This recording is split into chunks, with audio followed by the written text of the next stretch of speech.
ಎಲ್ರಿಗೂ ನಮಸ್ಕಾರ. ದೇವ್ರು ಮತ್ತು ಮನುಷ್ಯರ ನಡುವಿನ ಸಂಬಂಧ ಕಾಲಾಂತರದಲ್ಲಿ ಹೇಗೆ ಬದಲಾಯಿತು ಅಂತ ಯೋಚಿಸಿದೀರಾ? ಬೈಬಲ್ನಲ್ಲಿ ನೋಡಿದಾಗ ಈ ಬದಲಾವಣೆಯನ್ನ ಒಡಂಬಡಿಕೆಗಳು ಅನ್ನೋ ಪ್ರಮುಖ ಒಪ್ಪಂದಗಳ ಮೂಲಕ ವಿವರಿಸಲಾಗಿದೆ. ಸರಿ, ಹಾಗಾದ್ರೆ ಬನ್ನಿ, ಇವತ್ತು ನಾವು ಈ ಒಡಂಬಡಿಕೆಗಳ ಪ್ರಯಾಣ ಹೇಗಿತ್ತು, ಅದು ದೇವ್ರ ಜೊತೆಗಿನ ನಮ್ಮ ಸಂಬಂಧದ ಕಥೆಯನ್ನ ಹೇಗೆ ಹೇಳುತ್ತೆ ಅಂತ ನೋಡೋಣ. ನಮ್ಮ ಇವತ್ತಿನ ಈ ವಿಶ್ಲೇಷಣೆಯನ್ನ ಒಂದು ಮೂಲಭೂತ ಪ್ರಶ್ನೆಯೊಂದಿಗೆ ಶುರು ಮಾಡೋಣ. ಈ ಒಂದು ಪ್ರಶ್ನೆಯೇ ನಮ್ಮನ್ನು ದೇವರ ಜೊತೆಗಿನ ಸಂಬಂಧದ ಆಳಕ್ಕೆ ಕರ್ಕೊಂಡು ಹೋಗುತ್ತೆ. ಹಾಗಾದ್ರೆ ಈ ಕಥೆ ಎಲ್ಲಿಂದ ಶುರುವಾಗುತ್ತೆ? ಎಲ್ಲದರ ಆರಂಭ ಮೊದಲ ಒಡಂಬಡಿಕೆಯಿಂದ. ಇದು ದೇವರು ಮತ್ತು ಮನುಷ್ಯರ ನಡುವಿನ ಸಂಬಂಧಕ್ಕೆ ಒಂದು ಅಡಿಪಾಯ ಹಾಕಿದ, ಧರ್ಮಶಾಸ್ತ್ರವನ್ನು ಆಧರಿಸಿದ ಒಪ್ಪಂದವಾಗಿತ್ತು. ನೋಡಿ, ನಮ್ಮ ಈ ಪಯಣದಲ್ಲಿ 3 ಮುಖ್ಯ ಘಟ್ಟಗಳಿವೆ. ಮೊದಲನೆಯದಾಗಿ, ಧರ್ಮಶಾಸ್ತ್ರದ ಯುಗದಿಂದ ಶುರುಮಾಡಿ ಶಿಲುಬೆಯ ನಿರ್ಣಾಯಕ ಘಟನೆಯನ್ನ ದಾಟಿ ಕೊನೆಗೆ ಹೊಸ ಒಡಂಬಡಿಕೆಯ ವಾಸ್ತವತೆಯನ್ನ ತಲುಪ್ತೇವೆ. ಈ ಒಂದು ಚೌಕಟ್ಟು ನಮ್ಮ ಚರ್ಚೆಗೆ ದಾರಿ ಮಾಡಿಕೊಡುತ್ತೆ. ಇಲ್ಲಿ ಒಂದು ಆಶ್ಚರ್ಯಕರವಾದ ವಿಷಯ ಇದೆ. ಮೊದಲ ಒಡಂಬಡಿಕೆ ನೇರವಾಗಿ ಜನರಿಗೆ ತಲುಪಲಿಲ್ಲ. ಹಾಗಾದ್ರೆ ಅದು ಹೇಗೆ ಬಂತು? ದೇವರು, ನಂತರ ದೇವದೂತರು, ಅವರಿಂದ ಮೋಶೆಗೆ, ಆಮೇಲೆ ಜನರಿಗೆ, ಹೀಗೆ ಒಂದು ಮಧ್ಯವರ್ತಿಗಳ ಸರಪಳಿಯ ಮೂಲಕ ಬಂತು. ಅಂದ್ರೆ ಇದೊಂದು ಪರೋಕ್ಷವಾದ ಸಂವಹನವಾಗಿತ್ತು. ಇದೊಂದು ಬಹಳ ಮುಖ್ಯವಾದ ಅಂಶ. ಸರಿ, ಹಾಗಾದ್ರೆ ಈ ಮೊದಲ ಒಡಂಬಡಿಕೆಯ ಕೇಂದ್ರಬಿಂದು ಏನು? ಅದುವೇ ಧರ್ಮಶಾಸ್ತ್ರ. ಇದರ ಉದ್ದೇಶ ಕೇವಲ ನಿಯಮಗಳನ್ನ ಕೊಡುವುದು ಆಗಿರಲಿಲ್ಲ, ಬದಲಿಗೆ ನಮ್ಮೊಳಗಿರುವ ಪಾಪದ ಸ್ವಭಾವವನ್ನು ನಮಗೆ ತೋರಿಸುವ ಒಂದು ಕನ್ನಡಿಯಂದಿತ್ತು. ನೋಡಿ, ಈ ವಚನ ಅದನ್ನೇ ಎಷ್ಟು ಸ್ಪಷ್ಟವಾಗಿ ಹೇಳುತ್ತೆ ಅಲ್ವಾ? ಧರ್ಮಶಾಸ್ತ್ರ ನಮ್ಮ ಪಾಪವನ್ನು ತೋರಿಸ್ತು, ನಿಜ. ಆದರೆ ಅದರಿಂದ ನಮ್ಮನ್ನು ಆ ಪಾಪದಿಂದ ಹೊರಗೆ ತರೋಕೆ ಆಗ್ಲಿಲ್ಲ. ಬದಲಿಗೆ ಅದು ನಮ್ಮ ಮೇಲೆ ನೀವು ದೋಷಿಗಳು ಅಂತ ತೀರ್ಪು ಕೊಡ್ತು. ಧರ್ಮಶಾಸ್ತ್ರ ಅನ್ನೋದು ಕಥೆಯ ಅಂತ್ಯವಾಗಿರ್ಲಿಲ್ಲ, ಅದು ಕೇವಲ ಒಂದು ಆರಂಭ ಅಷ್ಟೇ. ಆಮೇಲೆ ಒಂದು ನಿರ್ಣಾಯಕ ಘಟನೆ ನಡೆಯಿತು. ಆ ಘಟನೆ ದೇವರು ಮತ್ತು ಮನುಷ್ಯರ ನಡುವಿನ ಸಂಬಂಧದ ಸ್ವರೂಪವನ್ನೇ ಸಂಪೂರ್ಣವಾಗಿ ಬದಲಾಯಿಸ್ಬಿಟ್ಟು.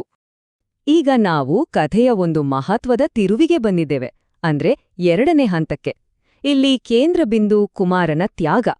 ಈ ಒಂದೇ ಒಂದು ಘಟನೆ ದೇವರ ಜೊತೆಗಿನ ಸಂಬಂಧದ ನಿಯಮಗಳನ್ನೇ ಬದಲಾಯಿಸಿತು. ಇಲ್ಲಿ ನಿಜವಾಗ್ಲೂ ಒಂದು ಇಂಟ್ರೆಸ್ಟಿಂಗ್ ವಿಷಯ ಇದೆ. ಧರ್ಮಶಾಸ್ತ್ರ ಪಾಪವನ್ನ ತೋರಿಸಿ ದೋಷಿ ಅಂತ ತೀರ್ಪು ಕೊಟ್ರೆ, ಶಿಲುಬೆಯು ಪ್ರಾಯಶ್ಚಿತ್ತವನ್ನ ತಂದಿತು. ಅಂದ್ರೆ ಕುಮಾರನ ಮೂಲಕ ನಮ್ಮ ಪಾಪಗಳಿಗೆ ಸಂಪೂರ್ಣ ಕ್ಷಮೆ ಸಿಕ್ಕಿತು. ಇಲ್ಲಿ ಒಂದು ದೊಡ್ಡ ಬದಲಾವಣೆಯನ್ನ ಗಮನಿಸಬಹುದು. ದೇವದೂತರು ಮತ್ತು ಮೋಶೆಯಂತಹ ಮಧ್ಯವರ್ತಿಗಳು ಈಗ ಇಲ್ಲ. ಬದಲಿಗೆ ತಂದೆಯಾದ ದೇವರು ಮತ್ತು ನಮ್ಮ ನಡುವೆ ಕುಮಾರನೊಬ್ಬನೇ ನೇರವಾದ ಸೇತುವೆಯಾಗಿದ್ದಾನೆ. ಇದರಿಂದ ಸಂಬಂಧ ಇನ್ನಷ್ಟು ವೈಯಕ್ತಿಕ ಮತ್ತು ನೇರವಾಯಿತು. ಹಾಗಾದ್ರೆ ನಿರ್ಣಾಯಕ ಅಂಶ ಏನು ಅಂದ್ರೆ, ಈ ಹೊಸ ಸಂಬಂಧದ ಅಡಿಪಾಯ ನಮ್ಮ ಕೆಲಸಗಳಾಗ್ಲಿ ಅಥವಾ ಧರ್ಮಶಾಸ್ತ್ರವನ್ನ ಪಾಲಿಸುವುದಾಗ್ಲಿ ಅಲ್ಲ. ಬದಲಿಗೆ ಅದು ಕೇವಲ ಕೃಪೆಯನ್ನು ಆಧರಿಸಿದೆ. ಇದು ದೇವರ ಕಡೆಯಿಂದ ನಮಗೆ ಸಿಕ್ಕಿದ ಒಂದು ಅನರ್ಹ ಕೊಡುಗೆ. ಈಗ ನಾವು ನಮ್ಮ ಈ ಪಯಣದ ಕೊನೆಯ ಮತ್ತು ಸದ್ಯದ ಘಟ್ಟಕ್ಕೆ ಬಂದಿದ್ದೇವೆ.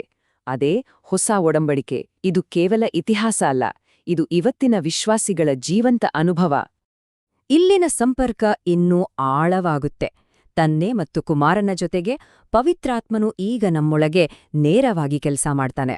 ಆತನು ನಮ್ಮ ಸಹಾಯಕನಾಗಿ ದೇವರ ಜೊತೆ ನಿರಂತರವಾದ ಜೀವಂತವಾದ ಸಂಪರ್ಕವನ್ನ ಕಲ್ಪಿಸ್ತಾನೆ. ಇದೊಂದು ಬಹಳ ಮುಖ್ಯವಾದ ಪರಿಕಲ್ಪನೆ. ಹೊಸ ಒಡಂಬಡಿಕೆಯಲ್ಲಿ ನಿಯಮ ಅನ್ನೋದು ಕಲ್ಲಿನ ಹಲಗೆಗಳ ಮೇಲೆ ಬರೆದ ಹೊರಗಿನ ಆಜ್ಞೆಯಲ್ಲ, ಬದಲಿಗೆ ಪವಿತ್ರಾತ್ಮನೇ ನಮ್ಮೊಳಗೆ ಆತ್ಮನ ನಿಯಮವಾಗಿ ಬದಲಾಗುತ್ತಾನೆ.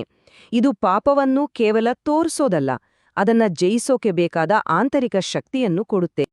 ಈ ಹೊಸ ಒಡಂಬಡಿಕೆ ಸತ್ಯದಿಂದ ನಿರೂಪಿಸಲ್ಪಟ್ಟಿದೆ.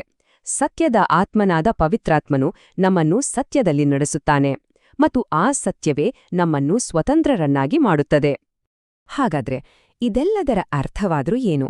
ಈ ಒಡಂಬಡಿಕೆಗಳ ಪಯಣವು ನಮ್ಮ ಗುರುತನ್ನು ಮತ್ತು ದೇವರ ಜೊತೆಗಿನ ನಮ್ಮ ಸಂಬಂಧವನ್ನು ಹೇಗೆ ಬದಲಾಯಿಸುತ್ತೆ? ಬನ್ನಿ, ಅದನ್ನ ಈಗ ನೋಡೋಣ. ಈ ಸ್ಲೈಡ್ 2 ಒಡಂಬಡಿಕೆಗಳ ನಡುವಿನ ಆಂತರಿಕ ಅನುಭವದ ವ್ಯತ್ಯಾಸವನ್ನ ಅದ್ಭುತವಾಗಿ ತೋರಿಸುತ್ತೆ. ಮೊದಲನೆಯದು ದಾಸತ್ವದ ಆತ್ಮವನ್ನು ಕೊಡ್ತು. ಇದ್ರಿಂದ ಜನರು ಭಯದಿಂದ ಆಜ್ಞೆಗಳನ್ನು ಪಾಲಿಸುತ್ತಿದ್ರು.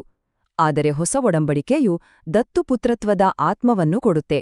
ಇದು ಪ್ರೀತಿಯಿಂದ ದೇವರನ್ನು ಅಪ್ಪ, ತನ್ನೆಯೇ ಎಂದು ಕರೆಯುವಂತೆ ಮಾಡುತ್ತೆ. ಈ ಚಿತ್ರ ಕೂಡ ಅದೇ ಸತ್ಯವನ್ನು ಇನ್ನೊಂದು ರೀತಿಯಲ್ಲಿ ತೋರಿಸುತ್ತೆ. ಧರ್ಮಶಾಸ್ತ್ರ ನಮ್ಮನ್ನ ಭಯದಿಂದ ನಿಯಮಗಳನ್ನು ಪಾಲಿಸುವಂತೆ ಮಾಡಿದ್ರೆ, ಹೊಸ ಒಡಂಬಡಿಕೆಯು ನಮ್ಮನ್ನು ಪ್ರೀತಿಯಿಂದ ವಿಧೇಯರಾಗುವಂತೆ ಪ್ರೇರೇಪಿಸುತ್ತೆ. ಅಂದ್ರೆ ನಾವು ಇನ್ನು ಮುಂದೆ ಧರ್ಮಶಾಸ್ತ್ರದ ಕೆಳಗೆ ಇಲ್ಲ, ಬದಲಿಗೆ ಅದರ ಮೇಲಿದ್ದೇವೆ. ಇದೆಲ್ಲವನ್ನು ನೋಡಿದ ಮೇಲೆ ಕೊನೆಗೆ ಒಂದು ಪ್ರಶ್ನೆ ನಮ್ಮ ಮುಂದೆ ನಿಲ್ಲುತ್ತೆ ಅಲ್ವಾ? ಇದು ಕೇವಲ ದೇವತಾಶಾಸ್ತ್ರದ ವಿಷಯ ಅಲ್ಲ, ಇದು ನಮ್ಮ ವೈಯಕ್ತಿಕ ಅನುಭವಕ್ಕೆ ಸಂಬಂಧಪಟ್ಟಿದ್ದು. ನಮ್ಮ ನಂಬಿಕೆಯು ಭಯದ ಮೇಲೆ ನಿಂತಿದೆಯಾ ಅಥವಾ ಪ್ರೀತಿಯ ಮೇಲೇನಾ? ಇದು ನಾವೆಲ್ಲರೂ ನಮ್ಮನ್ನೇ ಕೇಳ್ಕೋಬೇಕಾದ ಒಂದು ದೊಡ್ಡ ಪ್ರಶ್ನೆ.